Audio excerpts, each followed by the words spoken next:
Welcome to another episode of Money You Should Ask, where everyone has something they can teach you. I'm your host, Bob Wheeler. In this episode, we are going to explore why we do what we do when it comes to money. As a CPA for the past 30 years, let me say 25 because that makes me sound younger. I have seen it all when it comes to money and emotions. And if you think I'm talking about my clients, I'm not. I'm talking about myself. My relationship with money has been, and sometimes still is, an emotional roller coaster. Maybe that's something you're also familiar with. Good news. You and I are not the only ones. Our next guest is going to share their money beliefs, money blocks, and life challenges as well. Buckle your seatbelt and enjoy the ride.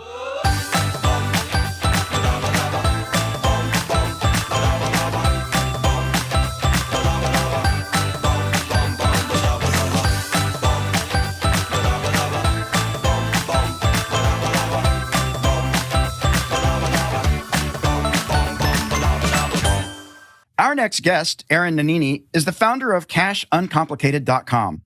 As an everyday person with an average salary, Aaron achieved financial success through implementing basic and uncomplicated principles such as life goals, daily habits, intentional money decisions, and a value-based spending mindset. After struggling with money in his 20s and sick of living paycheck to paycheck, Aaron started educating himself on personal finance. Through years of intense study and practice, he went from barely getting by each month to complete financial clarity and harmony, all in less than 5 years. He believes that anyone can achieve financial freedom without sacrificing their lifestyle or happiness. Aaron, welcome to the show. Hey, Bob, it's great to be on the show. Appreciate it.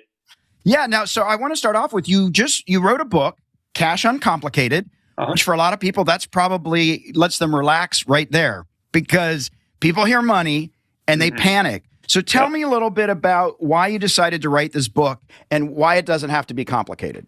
Yeah, for sure. You know, the reason I wrote this book is I messed up for years. All throughout my 20s and early 30s, I would get a paycheck, spend it, and then I'd be done for that month. And I would kind of wonder why I was struggling financially. And I can remember there was this moment where when I would call a restaurant now, back in the day, I would call it a bar. I overdrafted my account, spent a bunch of money, and I was on a Monday afternoon after work, and I was looking at it. I was like, you know what? This is not okay anymore. I'm not okay with this anymore. I need to fix it. It wasn't just spending money, but I was like 31, 32. I had almost no money to my name. A lot of my friends were doing a lot better than me, and I was wondering, what am I doing here? And so that's where I went to a kind of an old-fashioned bookstore, started reading Rich Dad, Poor Dad and some other books, and that got me started. And it just kind of snowballed in a positive way where you know how you learn one thing that connects you to something else, and it went there. So I really started to do better financially, started to save money and actually invest. And I was starting to notice people around me who are also struggling with money. And as you know, Bob, like it's super obnoxious just to go up to someone and say, hey, I'm spotting what you're doing and this is not correct. So I decided, you know what, I'm going to write a book about this. And to kind of backtrack about 10 years, I had started a book before that, and I got up to about page 14. 3 of the pages were graphs, so I can't really count those, right? So I had just stopped that book, and I thought, no, this time I'm going to commit to it. I'm going to finish this book, and so I committed to writing 1 page a day. And I was like, okay, well, let's see where that gets me.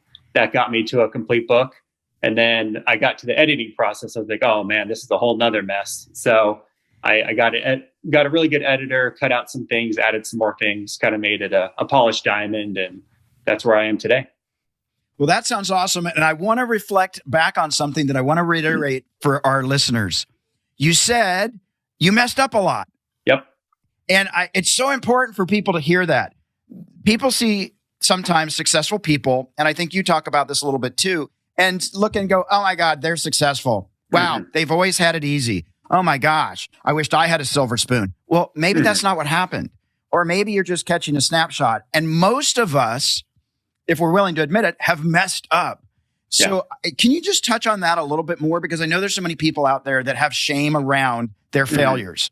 Yeah, that's another reason I wrote the book, because I wanted to kind of show some vulnerability that, you know what, I was someone who messed up, who for years had no investments, no savings, living kind of that classic paycheck to paycheck. And so I wanted to show people you can mess up for years and recover and learn. And so it's kind of goes with that growth mindset of always improving yourself. And, I think it's intimidating because I can remember like out of college and in my early 20s, I would see people investing and doing well financially. And it just seemed so far out there that there was no way I could achieve that. And the reality is, like, you're not going to get from A to Z in a week. Right. You need to go A to B, B to C. And so it's a process, and kind of, show some grace to yourself in that process, and you will get there. Well, you're speaking my language. I do talk a lot about A to Z and A to B. Yeah. And one of the things that I hear people say is, well, I don't want to be a multimillionaire.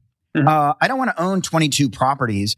I don't want to spend 20 hours a day just trying to make sure that the money's staying in the bank and that I'm following my budget. And all I can do is think about the money. I don't even have time to like take a vacation or watch a show on TV because I've got to be focused on the money. What's the balance? Yeah. And I don't think people have to think that way. And the first question I would ask someone who says that is, well, what do you want?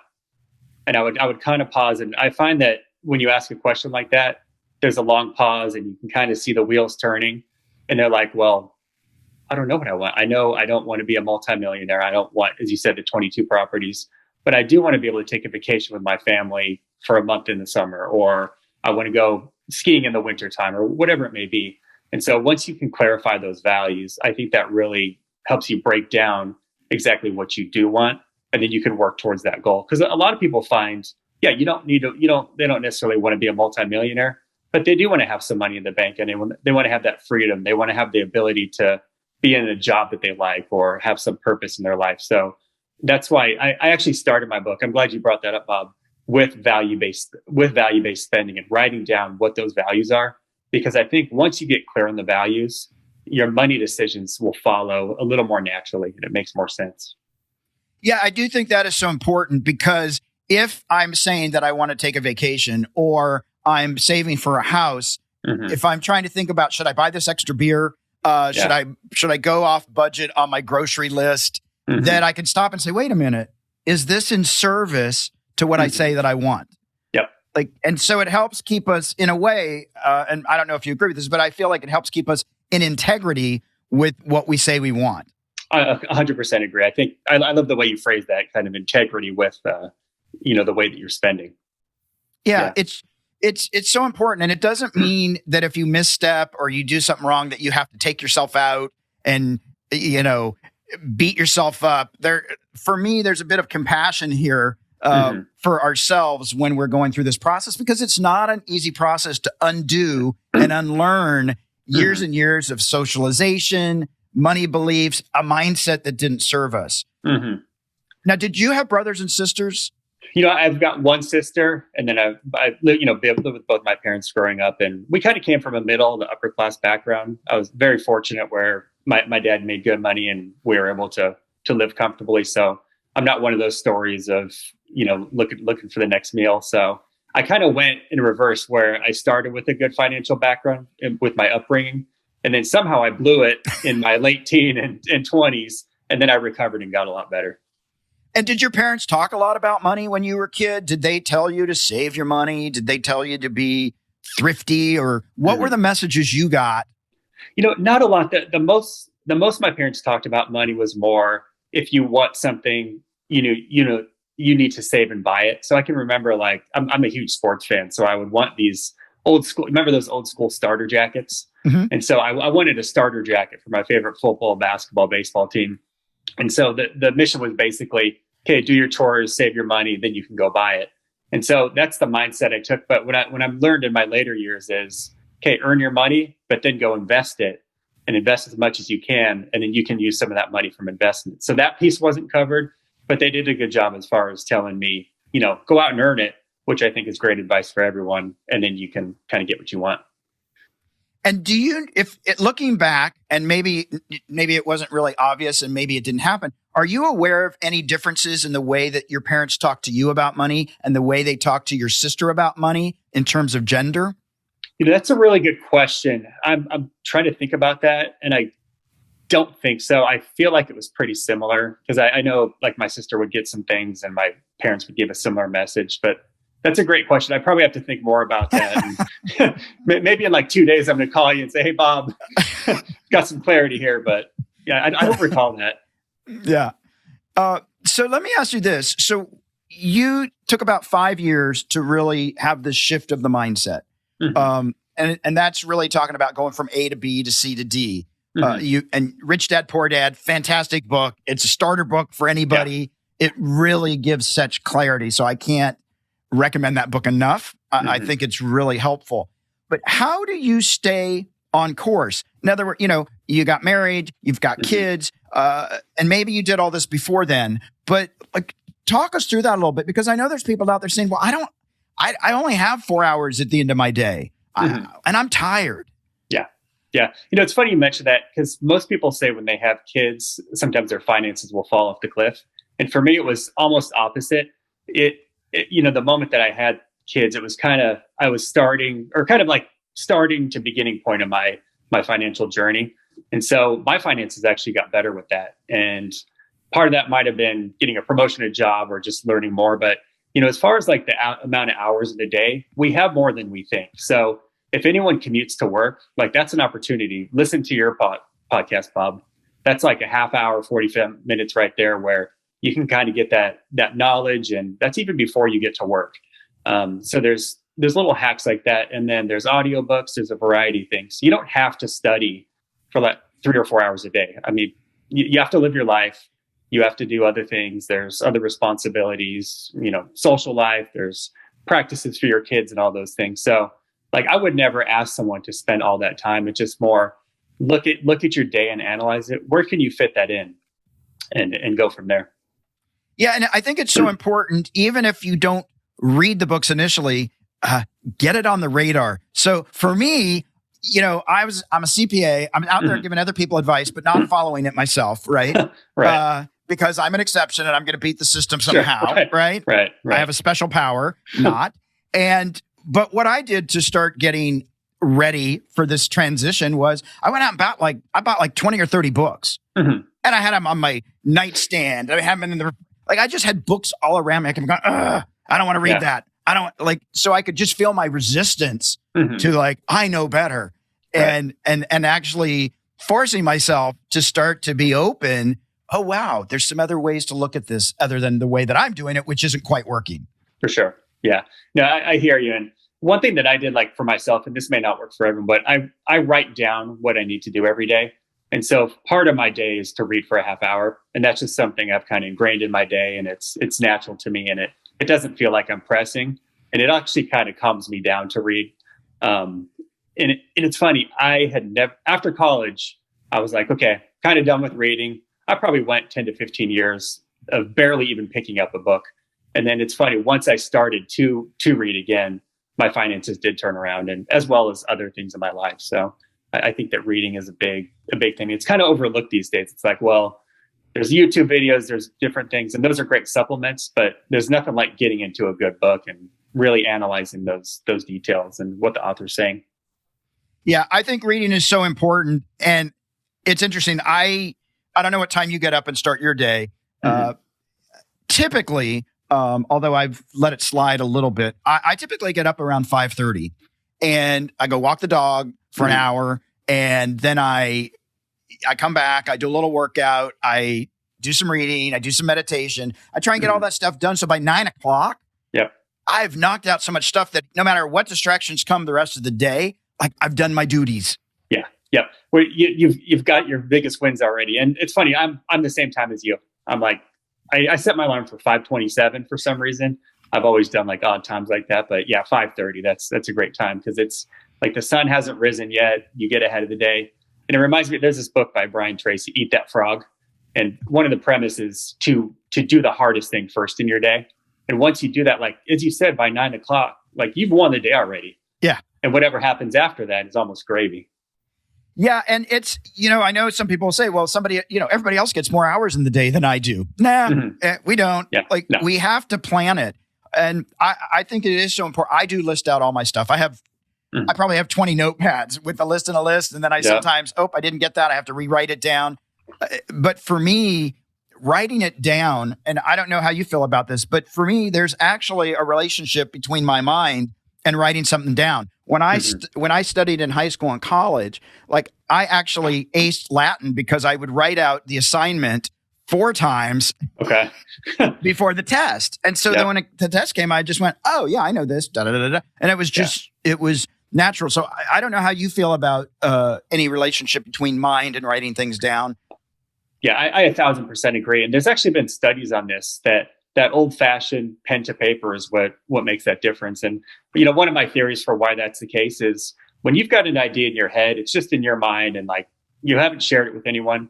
Once you write it down, it's like all of a sudden, even though it's just a piece of paper, it's become real.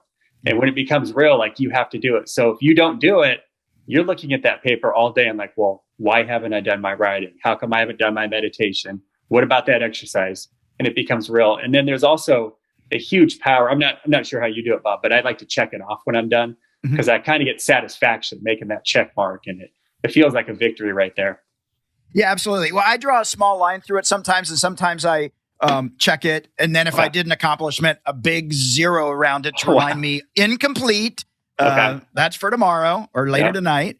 But I have lists. I've got whiteboards. I've got all these things around me. When I'm really obsessed with making a shift, I put it on stick-it notes, post-it notes. I've got them on the refrigerator, my dashboard of the car, like everywhere, so that I keep being reminded of the annoying thing that I'm trying to change. Yeah, it's very powerful because you don't want to let yourself down.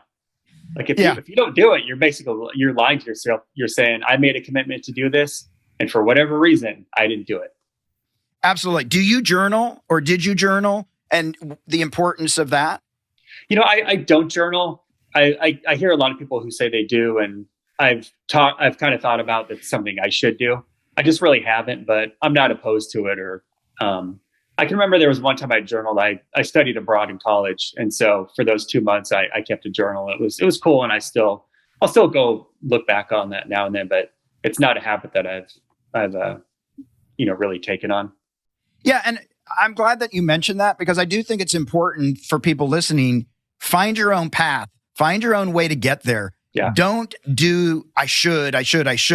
Yeah. Maybe you should spend less. You don't even that. You shouldn't. It might be helpful if you spend less. It might be, more beneficial if you spend less. But I really like to stay away from the musts, the absolutes. You have to. We all have to find our own path in different ways. And so keep checking in with yourself. What I do think is important to do is trust ourselves. Yeah. Know our intention, set the goal, and then figure out the best path for each of us. I agree. And I think when you ask questions or make statements like, I should, I kind of look deeply at why I'm asking that question is, am I saying I should because someone I looked up to is saying that, or because my parents are saying that, or is it because I really want to do it? And I think once you really want to do it and you find a reason why that's important for you to do, then it becomes an easy answer. It's like the should goes to you're actually doing it. Yeah, absolutely. Now, I'm going to jump to personal for just a second. Do you and your wife have money conversations or money conflicts? We have conversations. She's really great about that. When we first met, she was someone with no debt. She was someone who always kept a job, and we have similar mindsets. And she kind of saw me go off on my journey where I'm reading a bunch of books and listening to podcasts and then writing one of my own. And so she kind of told me, you know what, you're a lot better at this than me. I'm really good at saving. And she said that she's good at saving, but she wants to kind of give me that control over the money and investments and what to do with it. So we have a really great working relationship on that. And we'll talk now and then about like what adjustments we should make. Like, should we allocate more to vacations or to kind of our personal accounts or to a certain thing? But other than that, I think she really trusts me. I trust her. And I honestly don't think we've ever had a money fight, which is huge because, like, the stats, that's usually number 1 or 2 for reasons for divorce and fights. Absolutely. Well, and it seems to me when you're on the same page, and even if you're not on the same page, but you at least have an understanding of each other and how you work, there's a little bit of relaxation in that you can trust that you've got a partner that's got your back. Yeah. Right. There's not this financial infidelity. Exactly. There's not these hidden secrets and hidden credit cards. right? You're on the same page so that even if one of you missteps, there's not somebody else coming and going, I knew it. I knew you were going to ruin everything. Yeah. Because I know a lot of relationships are like that. They are. It's funny. I just saw on Instagram, there was a post, someone who was talking about financial infidelity. And this person had their spouse for years was hiding money behind their back. And like they posted about it. That's kind of airing out their dirty laundry, but they actually posted that. And I was thinking that's not that unusual for people. There's a lot of couples who do that. And that's just kind of a lack of trust, not just for the person kind of quote unquote being duped, but also the person who's doing the deceiving, because that can't be a good feeling, hiding something from your spouse. Yeah. And I think, one of the things when I've worked with people in workshops, and I'll say to people, couples, when I'm working with couples, how about you guys stand next to each other and work as a team, as opposed to you stepping up and then you stepping back and for a lot of people, it's sort of a foreign concept of working as a team. Yeah. I think sometimes what happens, not always, but I think sometimes what happens is we have a mindset or belief about what marriage is, the role of a husband, the role of a wife, the role of being married. And then we get caught up in that story instead of the authentic relationship with that person. Yeah. Yeah. I give an example in my book, and it's I'll kind of paraphrase it, but if you had 60 seconds, you and your spouse, to solve a puzzle, and it's just 60 seconds, and in that 60 seconds, if you can solve the puzzle, you get $100,000. Would you argue with your spouse for the first 30 seconds? Would you fight? Would you have different arguments? Would you kind of bicker? No. You would hone in, you'd focus for those 60 seconds so that you could solve the puzzle and win. And so I kind of make that analogy to other people, because that 60 seconds really is life. So why are we wasting our time arguing, fighting, bickering? Like, just like you said, let's stand together, create a solution, and then go from there. Do you talk with your daughters about money? And what do you share with them? Yeah, I do. So I've got a 6-year-old and an almost 3-year-old. And so they're still learning. But what I'm starting to teach them is, especially with the 6-year-old, is to invest 30% of her money. And so she'll get money from birthdays or from doing little things around the house. Like my in-laws are really good about putting change in her piggy bank. So what we'll do, we'll put it in a bag. We'll go take a trip to the store. We'll put it in the coin thing, and we'll take 30% out. And the rest of it, I tell her, the rest of it, you can do what you want with that. But this 30%, we're going to save it. And I've also started to show her the online account that I created for her of how much money that is. And I think she's still trying to conceptualize just how much money is on the computer. But I think within a year or so, she's going to really start to grasp that concept.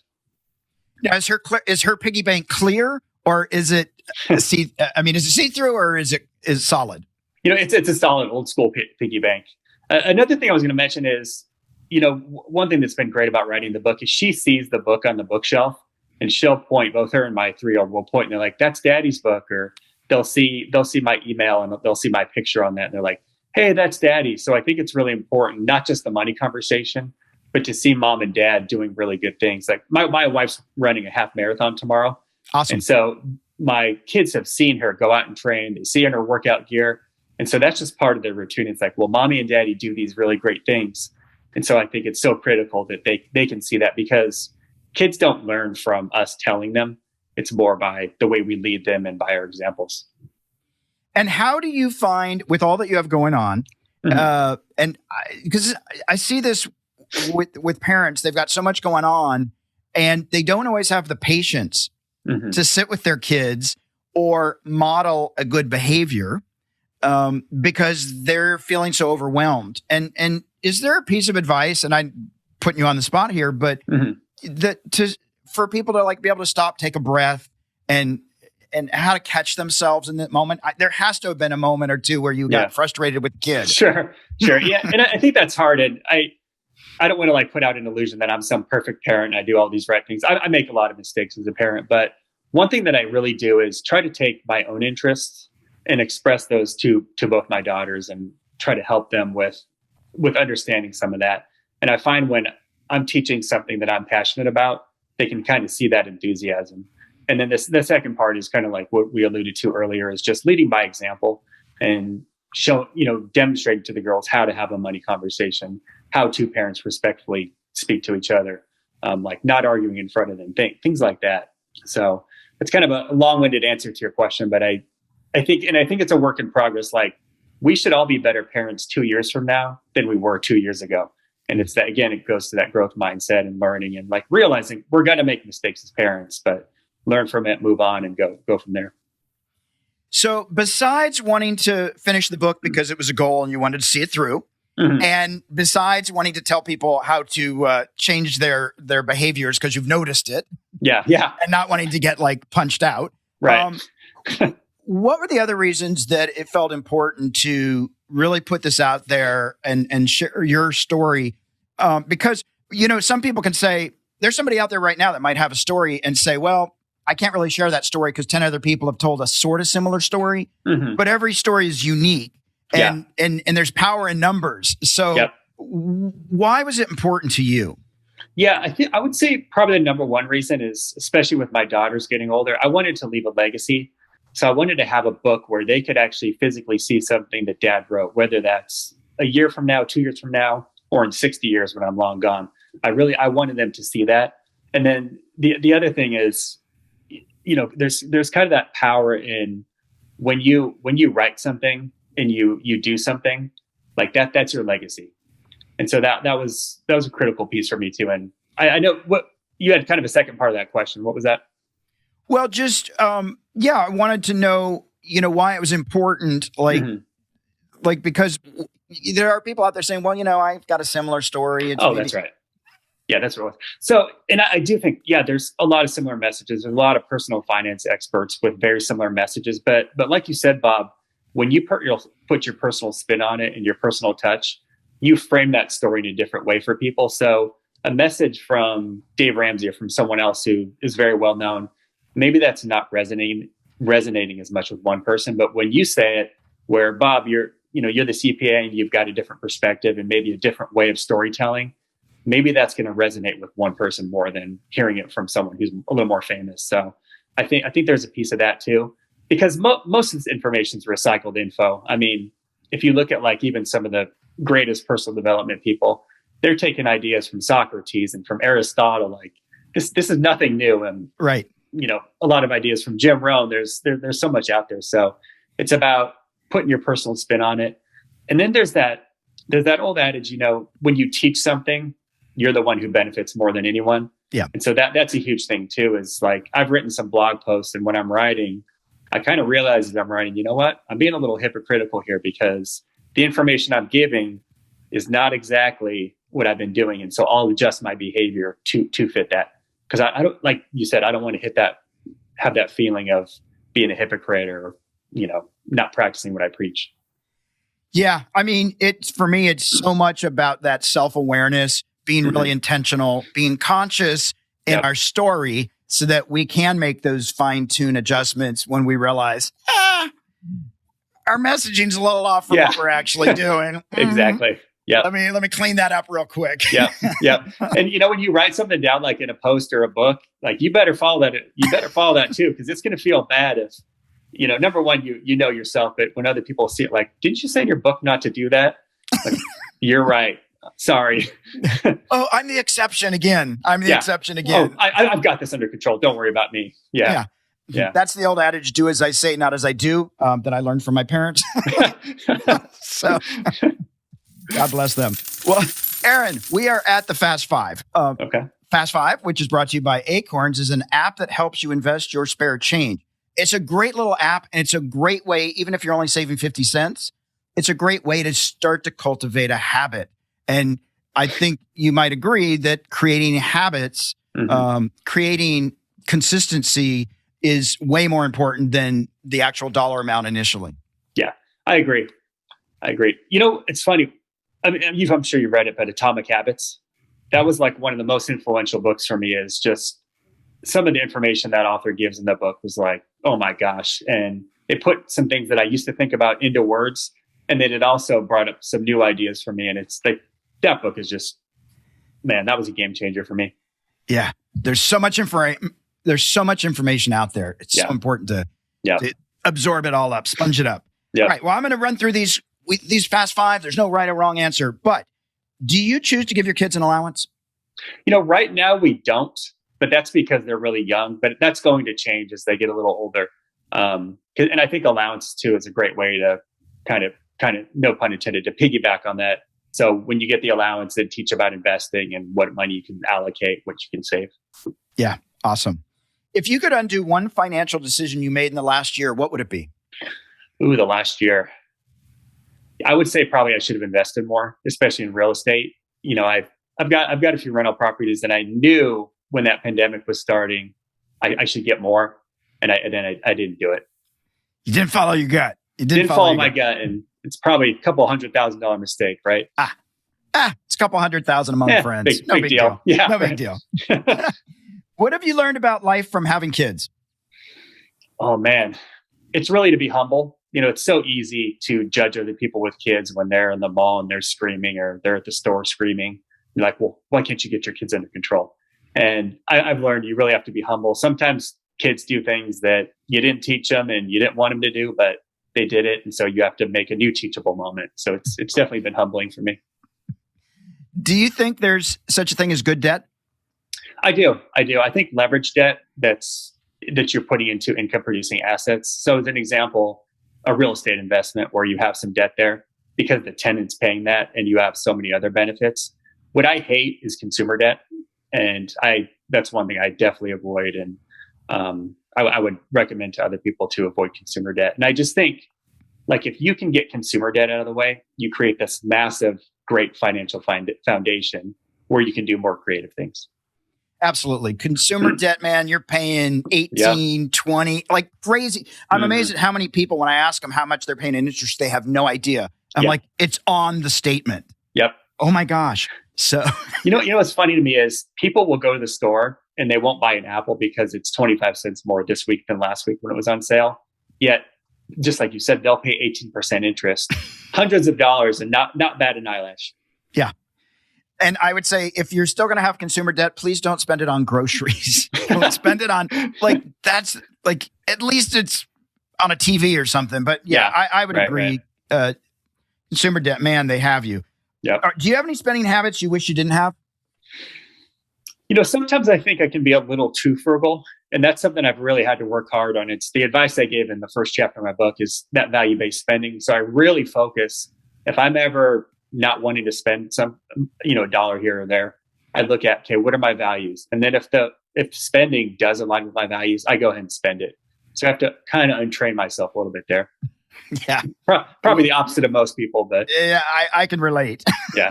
I can relate. Yeah. I'm still trying to pay $5 meals and pay $20 for a pair of pants. But, there you go, right? Crazy. Yep. Well, we're at our M&M moment, our sweet spot, money and motivation. Can you give the listeners a practical financial tip or a piece of wealth wisdom that has worked for you? Yeah, I would say probably one of the number one things for me is to automate my money. And that's just, I heard you talk with Joe from Stacking Benjamins a few episodes ago where you kind of talk about like gamifying it or tricking yourself. And I feel like automation is a very similar thing. So if you can, at the start of the month or, at the start of your pay periods, if you automate a certain amount of money, if you want to save 20%, 30%, do that. And it's amazing the way your mind shifts to not even missing that money. It's almost like you don't get paid that amount. And then after a while, you're like, whoa, I've got all this money invested. So that's probably one of my number one things.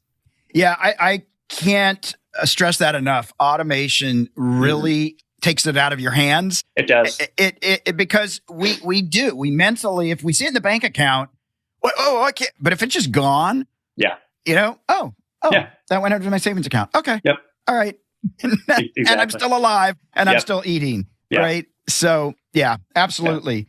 Well, Aaron, this conversation has been great. I love that you've got this book out there, Uncomplicated, because people want to make it so complicated. But what I really appreciate, and you ultimately said it, I wasn't sure if you were going to, but this really coming from a place of being humble. Mm-hmm.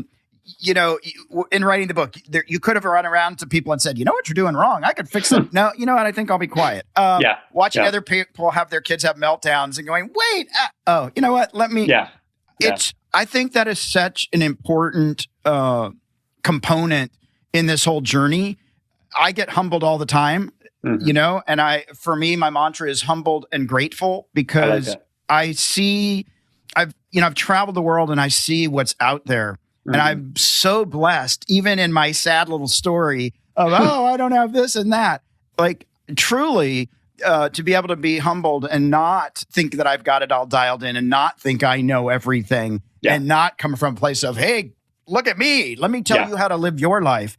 I can model, I can share, and maybe something you can take away from that. But I really love this place of the humbleness and the continuing to grow and like, I want to be a better parent in 2 years. Right. These are the kinds of things that I think really help like shift us into that mindset and to really help us to have the life that we want to have.